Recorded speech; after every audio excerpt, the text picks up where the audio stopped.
ஹல்லேலூயா. கர்த்தராகிய இயேசு நாமத்தில் நம்மளை வாழ்த்துகிற வரவேற்கிறேன்.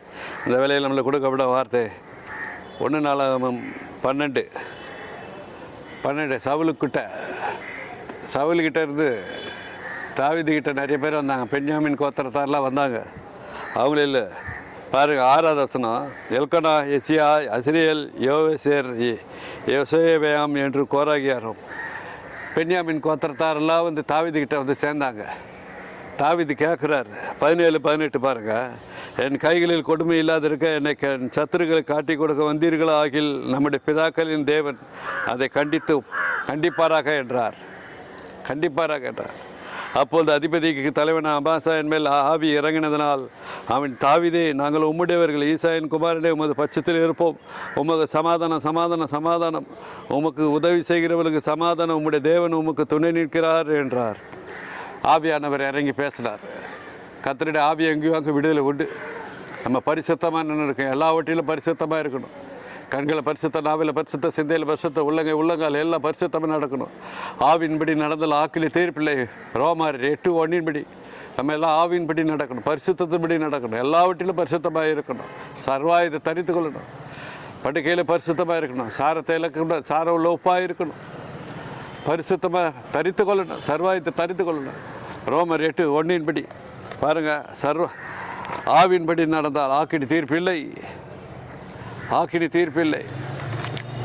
ரோமர் 8:6 மாம்ச சிந்தனை மரணம், ஆவின் சிந்தனையும் ஜீவனும் சமாதானம். என்றைக்கு ஜீவிக்கிறவர், நம்மளுக்கு ஜீவனை தருகிறவர், சாகாவரத்தை தருகிறவர், குமாரன் அவர். அவருக்காக நம்ம பரிசுத்தமாக இருக்கணும். சங்கீதம் 1 பதறாகாதபடிக்கு பரிசுத்தமாக நில்லுங்க. நீதிமான்கள் நியாய தீர்ப்பில், பாவிகள் சபைகளில் நிலைநிற்பதில்லை. சபைக்கு வாங்க. துன்மார்க்கர் நியாய தீர்ப்பில் இல்லை, அவங்க நியாய தீர்ப்பிலே இருக்க மாட்டாங்க, நேரடியாக பாதாள எரின்னு இருக்கும். பாவிகள் சபைகள் வரமாட்டாங்க. மனம் மாறுங்க, சபைக்கு வாங்க. பதறா போகாதபடிக்கு சபைக்கு வாங்க. ஆவியின்படி நடங்க. ஆவியின்படி நடந்தால் ஆக்கினி தீர்ப்பில்லை. பாருங்கள், ரோமர் 8:6 மாம்ச சிந்தனை மரணம், ஆவியின் சிந்தனையோ ஜீவனும் சமாதானமும். உங்களுக்கு சமாதானம் வேணும், ஜீவன் வேணும், என்றைக்கு ஜீவிக்கிறவங்களோடு இருக்கணும்னா அவரோடு நீங்கள் உட்காருங்க. 4 செவத்துக்குள்ளே உட்காருங்க. அவர் உங்களை சுத்திகரித்து உங்களுக்கு ஜீவனை தருகிறவர், உங்களை மண்ணிலிருந்து வேறு பிரித்து உங்களுக்கு ஜீவனை தருகிறவர், தேவ சாயில தருகிறவர், சமாதானம் தருவர். கர்த்தராகிய இயேசு குமாரன் அவர்.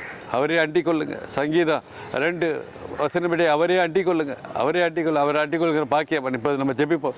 எங்கள் பரலோக பிதாவே, சமாதானம் தாங்க ராஜா. மாம்ச சிந்தனை வேணாம், படுக்கை சிந்தனை வேணாம்.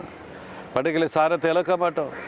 காலையாக சோத்திர பலி செலுத்துகிறோம் ராஜா. ஓசியா 14 குதிரை சவாரி செய்ய மாட்டோம் ராஜா. நாங்கள் காலையாக சோத்திர பலி செலுத்துகிறோம். மாம்ச சிந்தனைப்படி நாங்கள் நடக்க மாட்டோம். இனிமேட்டு ஆவின் சிந்தனைப்படி நடக்க கிருபை தாங்க. எல்லாருக்கும் ஜீவனை தாங்க. பலத்தை சத்து தந்து சமாதானத்தை தாங்க ராஜா. சமாதானம் தாங்க. இயேசு நாமத்தை ஜெபிக்கிற ஜெபங்களே பிதாவே, ஆமேன். ஹல்லேலூயா.